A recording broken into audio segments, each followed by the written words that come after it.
Halo semuanya, Kasu di sini. Mungkin kalian kenal gua sebagai fan artis yang suka bikin animasi pendek ya buat VTuber-VTuber lokal. Hari ini gua mau cerita sedikit tentang pengalaman gua selama gua main-main di komunitas Digikagi. Perlu diingat, ini cuma cerita dari pendapat gua sendiri ya. Pandangan satu orang yang sebenarnya nggak signifikan amat. Tapi berhubung Digikagi sebagai VTuber agensi sudah tutup chapter ya, gue ingin sedikit melepaskan apa yang ada di benak gue. Video ini nggak akan macam-macam, editannya sangat minim, cuma sekedar gameplay buat pemanis saja. Jadi kalau mau dijadiin radio ya monggo, ya dan selamat menikmati. Gua nemu Digikagi itu pas ketemu ada teaser VTuber baru, ada yang mau debut namanya Valita Patricia. Gua lihat si Valid bentuk gambar karakternya itu kayak familiar gitu. Pas gua cek ternyata benar kalau yang jadi ilustratornya itu teman gua sendiri ya si Dobure. Awalnya gua kagum lihat Dobure itu pertama kali jadi mama VTuber. Jadi gua pun juga tertarik untuk pantengin si Valid ini. Fokus gua sebenarnya awalnya sih maunya di Valid aja. Karena ya mungkin mungkin kalian nggak tahu ya kalau ngikutin satu satu rabbit hole aja VTuber gitu kan. Itu ribet, Pak, sangat time consuming, nggak apa ya, makan makan banyak tenaga lah. At least buat gua sih dari karakter Valid sendiri tuh cakep. Itu first impression gua sih ya. Ya leave it to Doburi sih kalau kerjaan bikin anak cakep ya.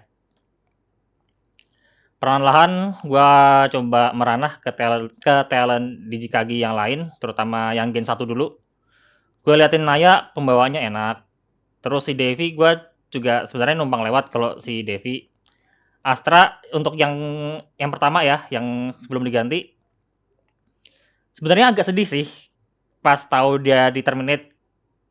Karena gimana ya, Astra yang pertama itu ternyata pas gue tonton dia juga sama-sama suka Yakuza gitu.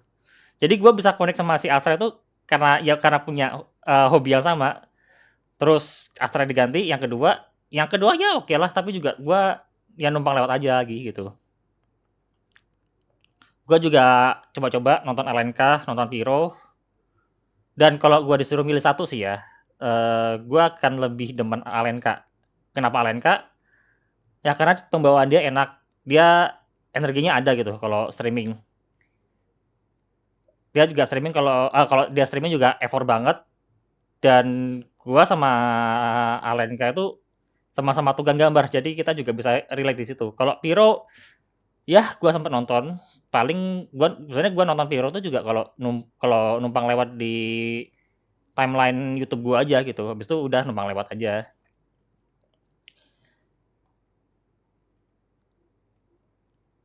Kalau kalian belum tahu, gue tuh suka anime girl band gitu, kayak macamnya kayak K-On! Atau Bocchi The Rock gitu. Tipikal-tipikal anime grup cewek yang berusaha berusaha untuk bikin band sendiri dan perform gitu.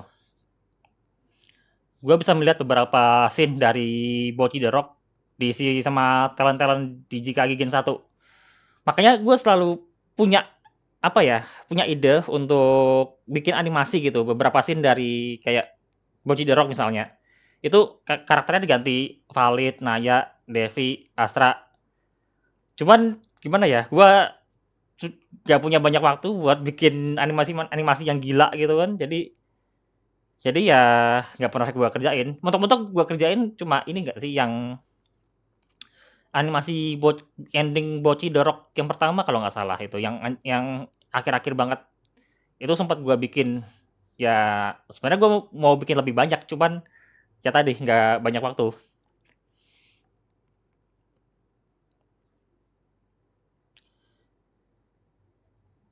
Pengalaman terbaik gue selama di Jikagi itu waktu itu kalau gue inget, kalau nggak salah ya, abis anniversary kalau nggak salah itu anniversary-nya di Jikagi mungkin Itu, voice call Discord rame, emang lagi rame viewers aja gitu, karena lagi nonton stream after party, anniversary gua nggak inget.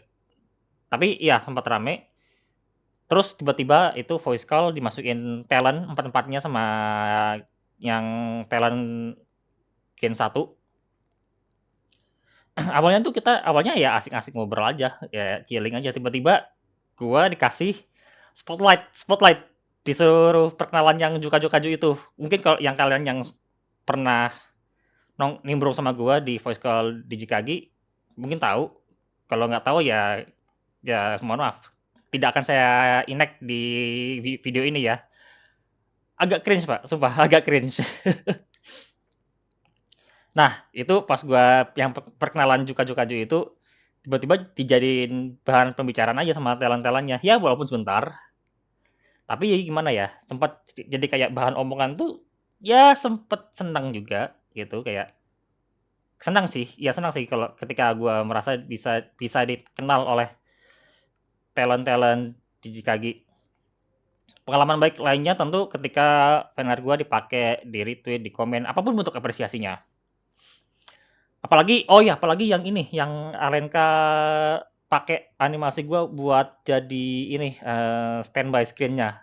Itu sebenarnya Alenka sudah lama banget, DM gua buat minta izin, apa namanya, untuk pakai animasi gua yang selebrasi 100K subscriber itu sebenarnya udah gua kasih izin gitu, udah gua balas, cuman kayak lama banget nggak dipakai-pakai. Abis itu Alenka review gambar lagi kan, itu animasi sempat lewat lagi, dan dia baru ingat, "Oh iya dulu gua mau minta izin," gitu ya, akhirnya pun saat itu langsung dipakai animasi gua.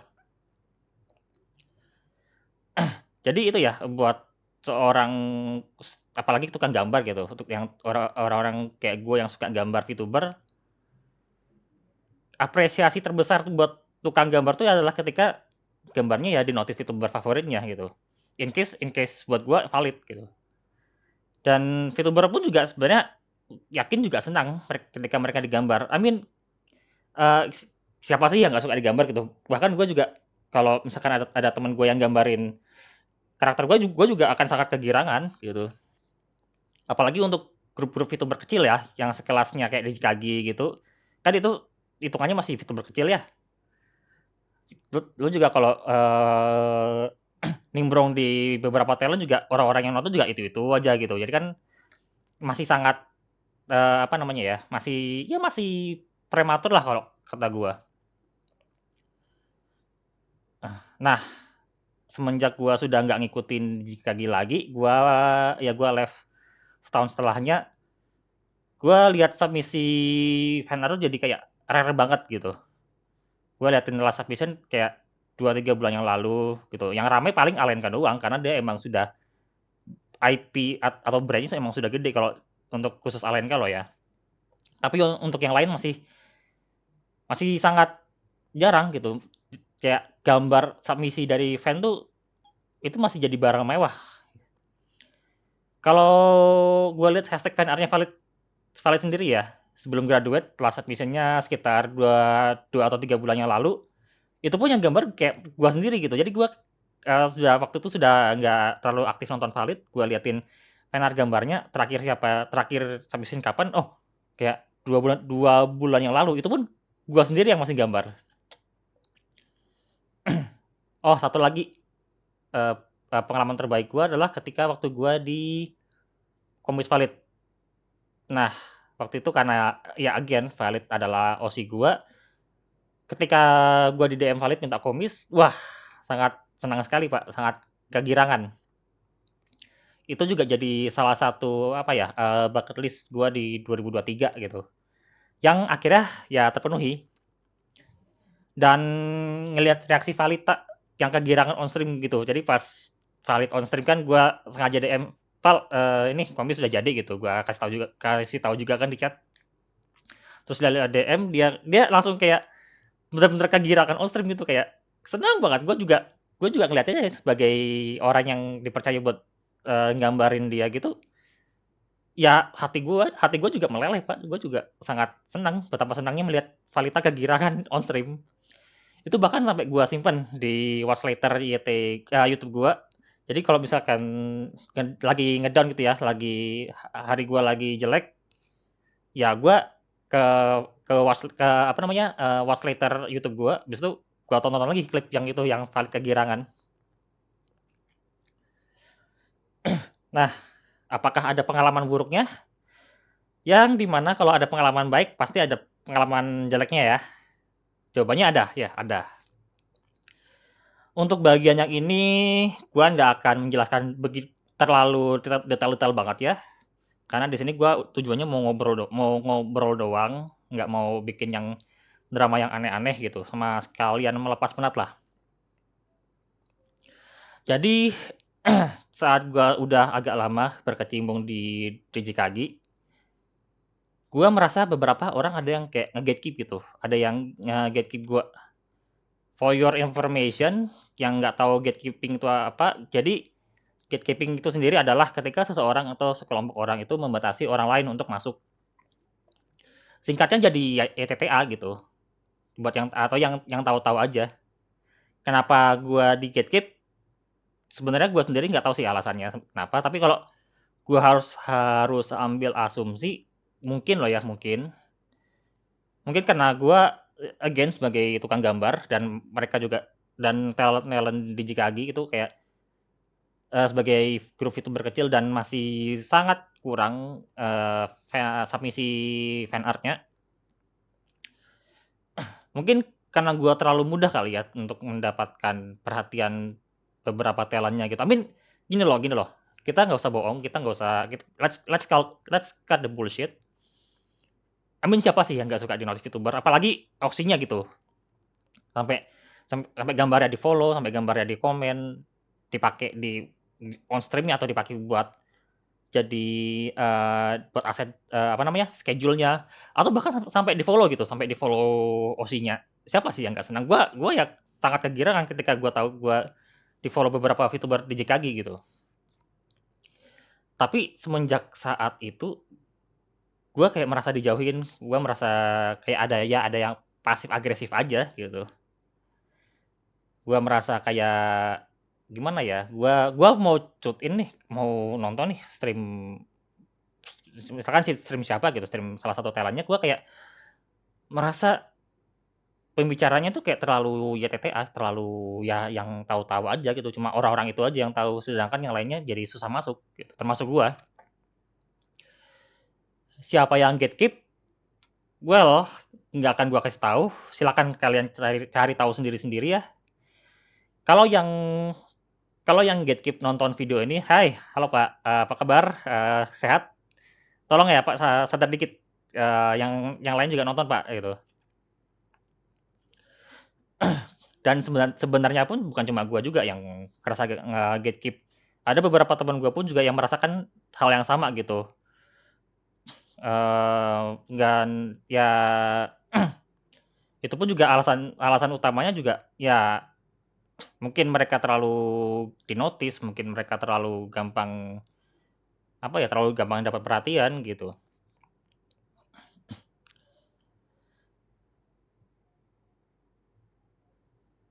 Itu pun, apa ya, itu pun juga jadi alasan gua ngilang sih dari DJKG gua.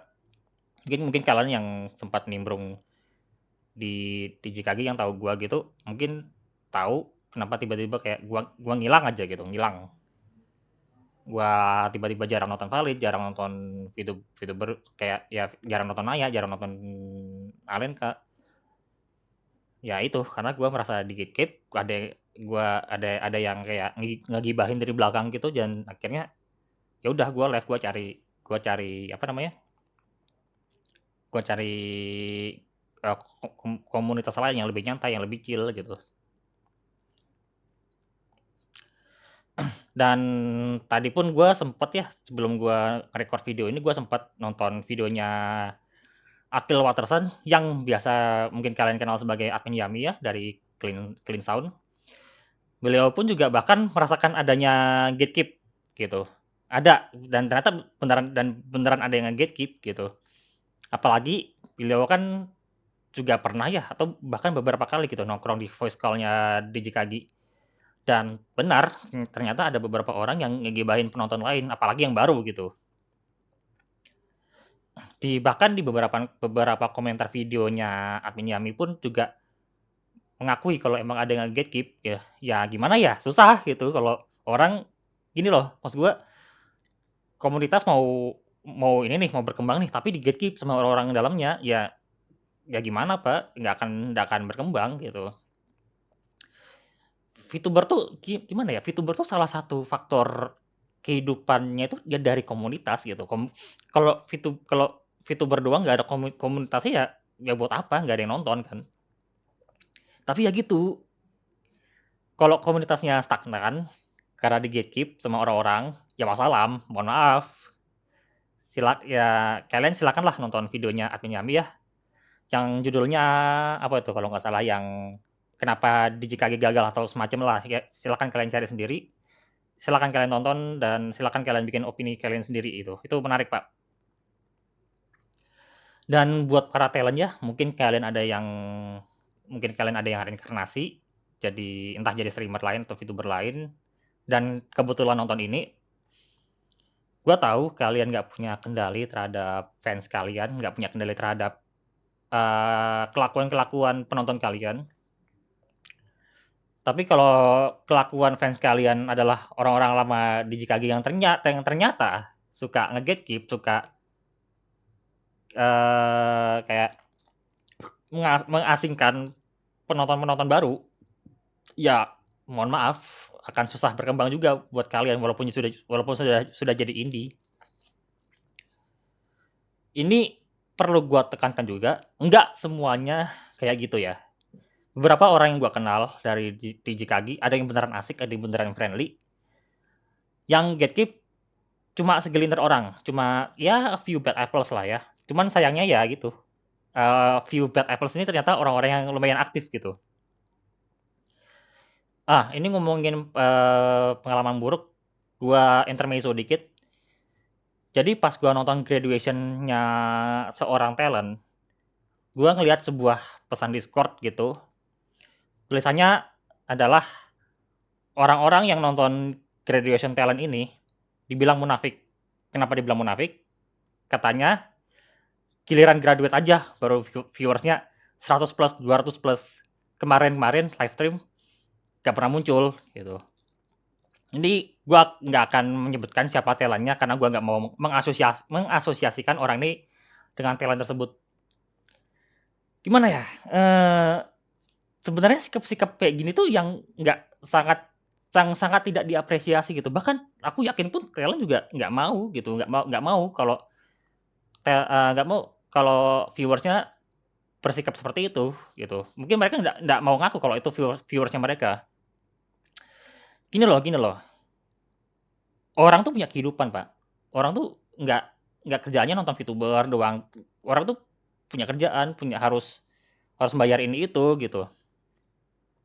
Gua nonton VTuber favorit gua aja sekarang nggak bisa terus-terusan gitu, nggak bisa yang attend setiap setiap dia stream. Jadi nih siapapun yang ngeluarin kata-kata itu ya gua nggak akan nyebut nama. Ya silahkan kalian sadar sendiri ya, tapi tolong ya pengertian dikit lah gitu. Kamu kalau kalau sikap kalian seperti itu ya VTuber kesayangan kalian, ya mohon maaf nggak akan berkembang unless memang kalian maunya buat buat VTuber-nya buat kalian-kalian sendiri ya menurut gua sangat egois sih gitu ketika VTuber-nya pingin pingin berkembang nih, pingin bangun komunitas, pingin menjalin koneksi dengan VTuber lain atau konten kreator lain tapi komunitasnya ternyata nge-gatekeep, ya mohon maaf kalian sangat egois dengan sikap seperti itu. Apakah gua punya penyesalan? Ada. Gua punya 1, 2 penyesalan lah ya. Gua ingat waktu itu Gen 1, waktu itu masih baru banget debut ya. Kalau nggak salah tuh belum ada sebulan. Itu TJKG open booth meet and greet sama sama orang-orang di kalau nggak salah CF15 kali ya. Sayangnya waktu itu gua nggak bisa ke CF15, belum ada duitnya. Gua juga belum kerja. Posisi gua juga waktu itu masih jauh banget. Waktu itu gua masih di Kalimantan. Dan yang as you know, CF dilaksanakan di Jakarta. Gua pengen banget meet and greet, tapi ya apa boleh buat, nggak bisa ke sana kan ya. Gua pun akhirnya menghadiri CF16, 17, 18 dengan harapan nih DJKG open boot lagi, yang meet and greet lagi gitu. Tapi yang kita tahu sampai sekarang itu tidak pernah terjadi. Tapi seenggaknya di CF16 DJKG hadir sebagai Wanaloka kalau nggak salah ya. Gua sempat mampir ke sana bareng teman-teman gua, bareng Kuro, bareng Sino, sama Dobure juga. Kita main bareng, kita sempat ketemu Pak Niko juga. Terus waktu itu nyoba game apa ya? Game yang semacam Cyberpunk Jakarta gitu. Gua lupa namanya, tapi gua lihat world building-nya tuh cukup menjanjikan sih, cukup apa ya? Detail gitu. Gua juga suka ngelihatnya, tapi semenjak DJKG tutup sekarang gua nggak tahu kemana itu project ya. Semoga ya kalaupun lanjut, tapi gue juga nggak yakin sih apakah lanjut. Tapi kalaupun bisa lanjut ya semoga ya sukses selalu lah gitu ya.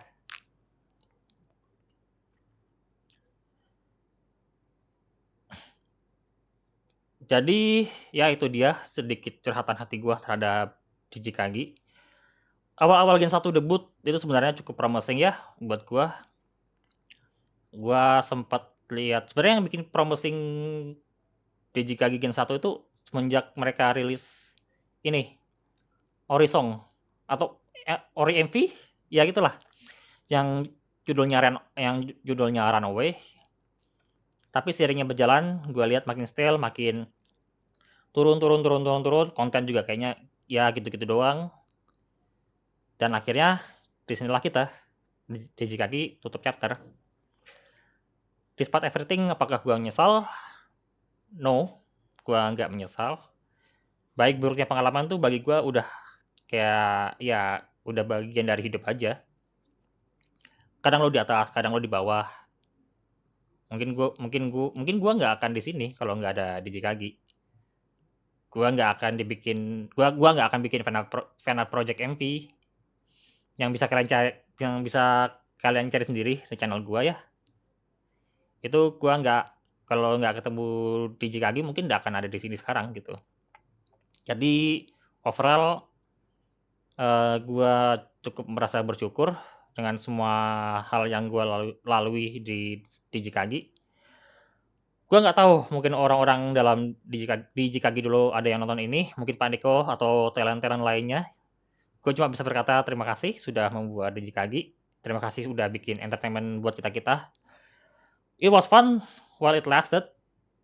Gue juga minta maaf kalau ada kesalahan kata-kata atau mungkin ada pihak yang tersakiti. Ya karena mungkin karena sikap gue sendiri atau sikap gue yang sempat unhinged atau gimana.